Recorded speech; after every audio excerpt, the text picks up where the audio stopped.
जय हिंद साथियों। तो आज आपका फिर से स्वागत है द रॉयल लर्निंग क्लासेस में। उम्मीद करता हूँ आप सभी अच्छे होंगे। ठीक है, तो आज हम तुगलक वंश के बारे में सेकंड पार्ट में लेके आया हूँ। ठीक है, तो अब फर्स्ट पार्ट अगर अब पढ़ना होगा तो आप लोग इसके पहले वाला वीडियो देख लीजिएगा, तभी ये वाली वीडियो समझ में आएगी। ठीक है, तो फिरोज शाह तुगलक, फिरोज शाह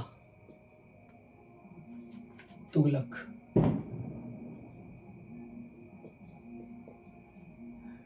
फिरोज शाह तुगलक मोहम्मद बिन तुगलक का चचेरा भाई था।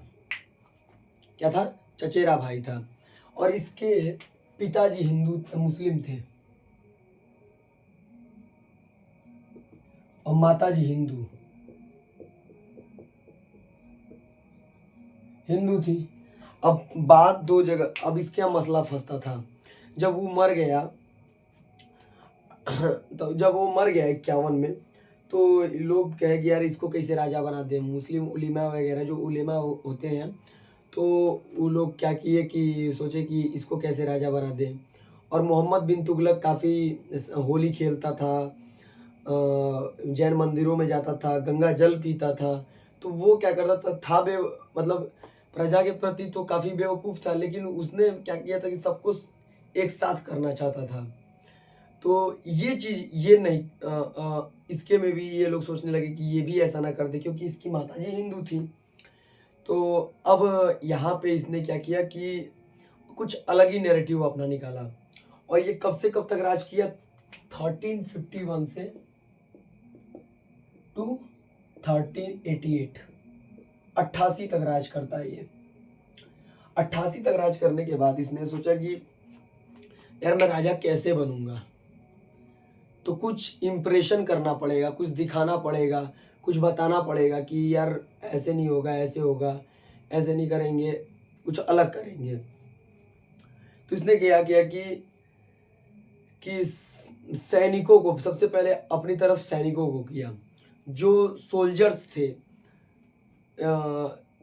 इसमें तुगलक वंश में जो सोल्जर्स थे, उनको क्या किया कि वंशावली कर दिया कि आप हैं, फिर आपके बेटे को नौकरी मिलेगी, फिर उनके बेटे को नौकरी मिलेगी। अब सब खुश सैनिक, वाह यार ये तो अच्छी बात हुई, मैं तो रहूँगा ही, अब मेरे बेटे की भी ज़िंदगी फिक्स है। अब चाहे कैसा भी सिपाही बने, उसके बेटे की भी ज़िंदगी फिक्स है। अगर गवर्नमेंट जॉब अगर आपको मिल जाए और फिर गवर्नमेंट कह दे आपको बेटों को भी मिलेगी, आपके पोते को भी मिलेगी, अगर ऐसा होगा तो आप गवर्नमेंट जॉब क्यों नहीं करोगे? शौक से करोगे और गवर्नमेंट का सपोर्ट भी करोगे। ठीक वैसा ही यहाँ पे भी हुआ, जो कि आज की गवर्नमेंट नहीं कर सकती और नहीं करना भी नहीं चाहिए। इससे काफ़ी वो होगा। ठीक है, तो आगे इसने सैनिकों को किया। फिर इसने कहा कि मैं अरे सुन्नी, सच्चा सुन्नी मुसलमान हूँ। शिया और सुन्नी होता है मुसलमानों में। मुसलमान जो धर्म है, मुस्लिम धर्म है, उसमें शिया सुन्नी होता है। तो ये इसने कहा कि मैं एकदम कट्टर शिया सुन्नी मुसलमान हूँ। तो शिया जो मुसलमान थे, शिया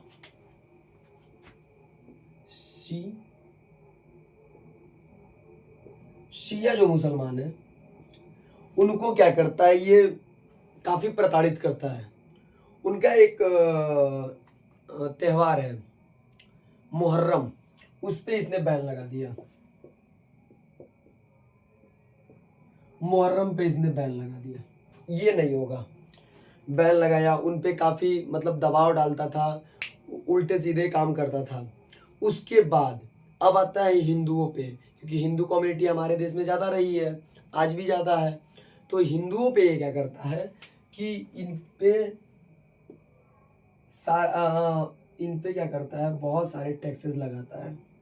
जैसे लैंड टैक्स। अगर कोई गैर मुस्लिम है,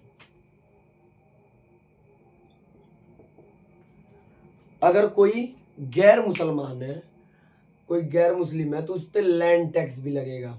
ये इसने किया था। कौन? फिरोज शाह तुगलक ने कि भाई मैं गैर मुस्लिमों को ज़मीन नहीं दूंगा, और ज़मीन अगर वो उनकी है जितनी भी मिली हुई है उस पे अगर वो खेती करते हैं रहते हैं उस पर टैक्स देना पड़ेगा। ठीक है, तो इसने टैक्स लगाया। उसके बाद इसने और अपने उलेमाओं को खुश करने के लिए इसने शरीयत के हिसाब से सारे कानून लागू किए। शरीयत,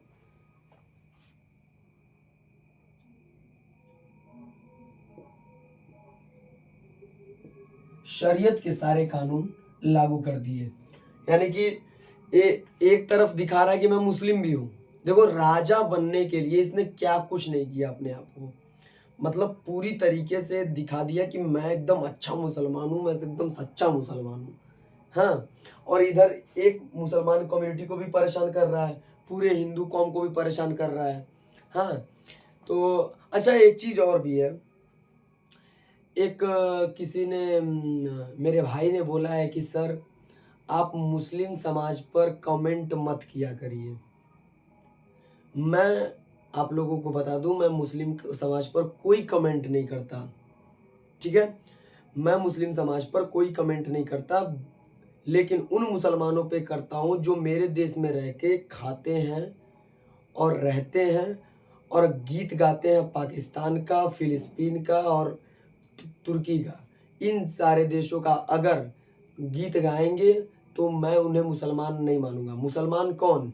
जिसका ईमान मुसलसल हो, वो मुसलमान होता है। अब ये कौन सा मुसलमान अपने अपने देश से, अपनी कौम से भी गद्दारी करे? अभी देखो, फिरोज शाह तुगलक अपनी कौम से भी गद्दारी किया है, अपनी कौम से भी गद्दारी किया है। तो जो मुसलमान है और मुसलमानों को धोखा दे रहा है, मैं वो ऐसे मुसलमानों को नहीं मानता।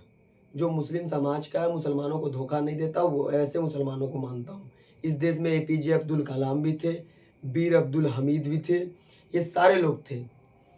तो मैं ऐसे मुसलमानों को बाइकआउट बिल्कुल करता हूँ जो हमारे देश में रह के दूसरे देशों का कहते हैं, जो हमारे देश का खाते हैं और दूसरे देशों में जाके बात फैलाते हैं। तो मैं इन इन इन लोगों को बिल्कुल बाइकआउट करता हूँ। ठीक है, तो अभी क्या है कि अभी हम इस टॉपिक पे थे। खैर, ये तो एक कमेंट की बात थी। तो शिया मुसलमान जो शरीयत कानून था उसको इसने लागू किया, और ये एक ऐसा पहला पूरे मुस्लिम पूरे मुस्लिम समाज का ये एक ऐसा पहला शासक था जिसने ब्राह्मणों पर भी टैक्सेस लगा दिया कि आप मंदिर जाओगे तो टैक्स दोगे। ये सोच लो, अब यहाँ तक कि औरंगजेब ने भी नहीं लगाया था। औरंगजेब जो इसके बाद का बहुत बाद का राजा है, वो भी ब्राह्मणों पे टैक्स नहीं लगाया, इसने इसने लगाया। ठीक है, तो इसने ये सारी चीजें की। उसके बाद इसका पेट नहीं भरा अभी तक। तो इसने क्या किया कि ज्वालामुखी मंदिर, जो ज्वालामुखी मंदिर है,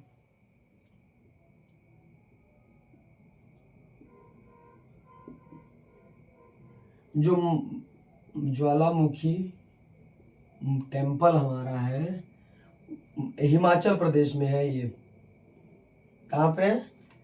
हिमाचल प्रदेश में। इसने वहां पे अटैक किया और उस मंदिर को पर्सनली तोड़वाया। उसके बाद ये जाता है उड़ीसा में।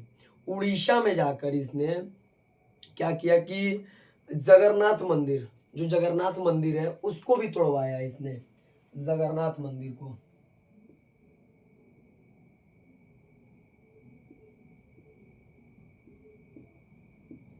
जगन्नाथ मंदिर को भी उड़ीसा में इसने तोड़वाया, उसको पूरी तहस नहस कराया। ठीक है, उससे भी इसका पेट नहीं मतलब अपने आप को जिंदगी भर ये साबित करना चाहा है कि मैं मुस्लिम, एक एक कट्टर मुस्लिम समाज का वो हूँ, राजा हूँ, सुल्तान हूँ। इसने अपने आप को जिंदगी में साबित ही करता रहा है। उसके बाद इसने अशोक स्तंभ को क्या किया कि मंगवाता है। ठीक है, अशोक स्तंभ को मंगवाता है, कहता है कि हाँ लाओ हम पढ़ेंगे। छुट्टा कौन सी लिपि थी, तू क्या पढ़ेगा उसको। तो उस चीज़ों को कभी नहीं टैक्स किया। उसके बाद इरिगेशन पे भी टैक्स लगाया। इरिगेशन का मतलब सिंचाई। जो किसान नहरों से, अच्छा ये सबसे ज़्यादा नहरों को भी खुदवाने वाला शासक था। उसके बाद इसने उस पे भी टैक्स लगाया, हिंदू ब्राह्मण से तो लगा ही लिया था, और गैर मुसलमानों पे लैंड टैक्स भी लगाया। इसने बहुत ही ज़्यादा अत्याचार किया, अपने आप को साबित करने के लिए कुछ भी करा देता था।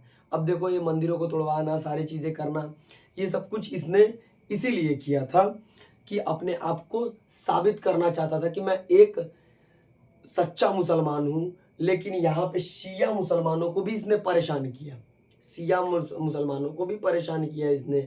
अब बताओ उनका मुहर्रम कोई त्यौहार है, उन पे भी इन्होंने क्या किया, टैक्स लगा दिया, उस पे क्या किया, बैन कर दिया। उसके बाद कई सारी चीज़ें ऐसी करता है ये अपने अपने टाइम पे कि जिसमें जनता को बहुत परेशानी यहाँ हुई। दिल्ली ने दिल्ली ने ऐसे सुल्तानों को, मैंने कहा था दिल्ली में इस वंश में ऐसे ऐसे राजा मिलेंगे जो मतलब दिमाग खराब कर देते हों। अब ये अपने आप को मुसलमान प्रूव करने में पूरी ज़िंदगी लगा देता है। उसके बाद इसके बाद ये 88 में इसकी तबीयत वबीयत खराब होती है, वो एक्सपायर कर जाता है। एक्सपायर करने के बाद सुल्तान बनता है गयासुद्दीन शाह तुगलक सेकंड। ठीक है, अब इसको तो मिटा देते हैं, 88 में ये मर गया। अब आगे चलते हैं।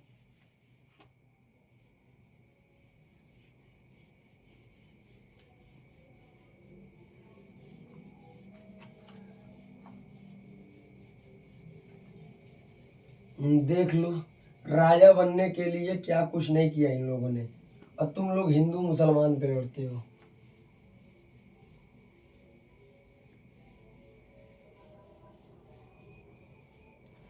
हिंदू मुसलमान में तुम लोग लड़ते हो कि हम हिंदू हैं, हम मुसलमान हैं।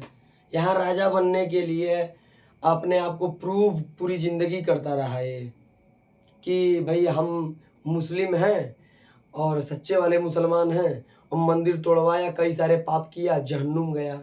और ये सब सोचते हैं, सब बम फोड़ के हम वहाँ जाएंगे, हैं स्वर्ग जाएंगे। स्वर्ग नहीं जाओगे, तुम कहीं जाने होने वाले नहीं हो। ठीक है, तो अब क्या होता है कि गयासुद्दीन तुगलक आता है, इसका पोता गयासुद्दीन तुगलक सेकंड जो था, तो वो बनता है राजा। कौन? गयासुद्दीन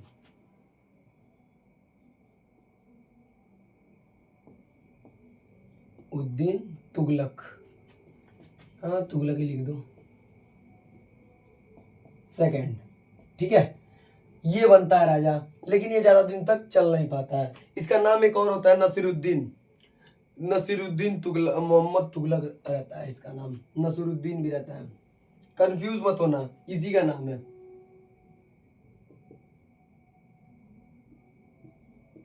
नसीरुद्दीन तुगलक, मोहम्मद बिन तुगलक था। ठीक है, मोहम्मद शाह तुगलक है, तो इसका ये भी नाम है।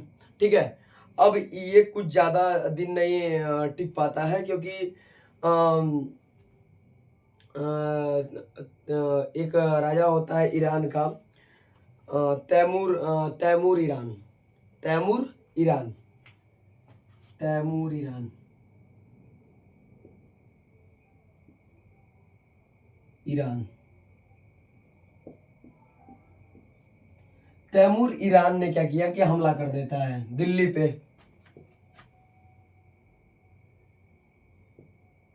दिल्ली पर क्या करता है? हमला कर देता है। और दिल्ली पे हमला करने के बाद ये क्या करता है कि जब दिल्ली पे हमला होता है तो ये हारने लगता है, और ये छोड़ के भाग जाता है उधर गुजरात साइड, छोड़ के भाग जाता है। तो इसने आया और जो तैमूर ईरान था, इसने खूब खुरापात किया, मतलब पूरा खून बहाया, सब कुछ बहाया, और बहुत लोगों को लूटा खसोटा, बहुत लोगों की जानें ली। दिल्ली के लोग एकदम इससे परेशान हो गए, और जाते जाते खिज़्र खान को पंजाब का गवर्नर बना गया।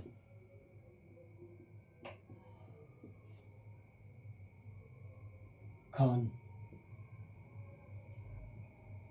खिज़्र खान को कहाँ का? पंजाब का।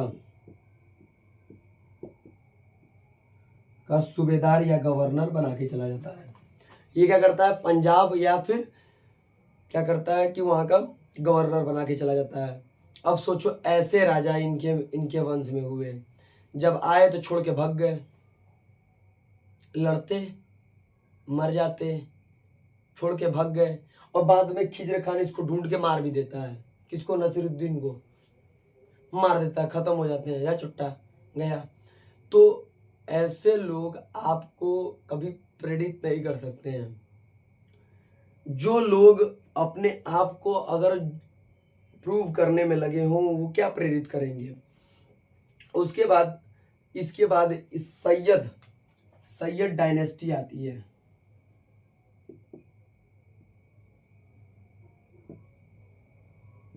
सैयद डायनेस्टी की शुरुआत होती है। क्यों, खिज़र खान ने ही, उसके संस्थापक खिज़र खान होते हैं। ये अगली वीडियो में बताऊंगा। लेकिन देखो, मैं एक चीज आपको बता दूं कि ऐसे लोग जो अपने आप को प्रूव करें, अब देखो इसने अपने आप को प्रूव किया है, तो तुम ऐसा बनो कि तुम्हें प्रूफ ना करना हो कि मैं क्या हूं, मेरा जाति क्या है, मेरा धर्म क्या है। ये प्रूफ करने की जरूरत ना पड़े, खुद ब खुद लोगों को पता चल जाए। ऐसे बनो, ना कि ऐसे बन जाओ कि प्रूफ करने में पूरी जिंदगी निकल जाए कि मैं मुसलमान हूँ, मैं सिख हूँ, ईसाई हूँ। मैं किसी पे कमेंट नहीं करता, मैं मुस्लिम समाज पे कमेंट नहीं कर रहा हूँ, मैं ऐसे राजाओं पे कमेंट कर रहा हूँ जो आके यहाँ पे लूट खसोट के लेके चले गए। ऐसे राजाओं को जो हमारे मंदिरों को तोड़े, शिया मुसलमानों को परेशान करें।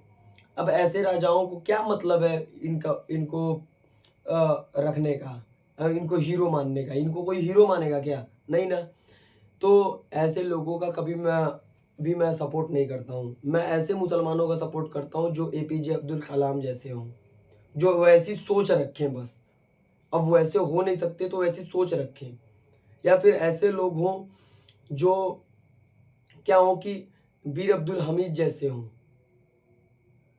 ऐसे लोग नहीं कि जो आके हमारे देश को लूटे, हमारे देश में बम फोड़े, हमारे देश के लोगों को पैंट उतरवा कर गोली मारे। ऐसे लोगों को मैं क्यों सपोर्ट करूँगा, मुझे कोई मतलब नहीं है ऐसे लोगों का सपोर्ट करने का।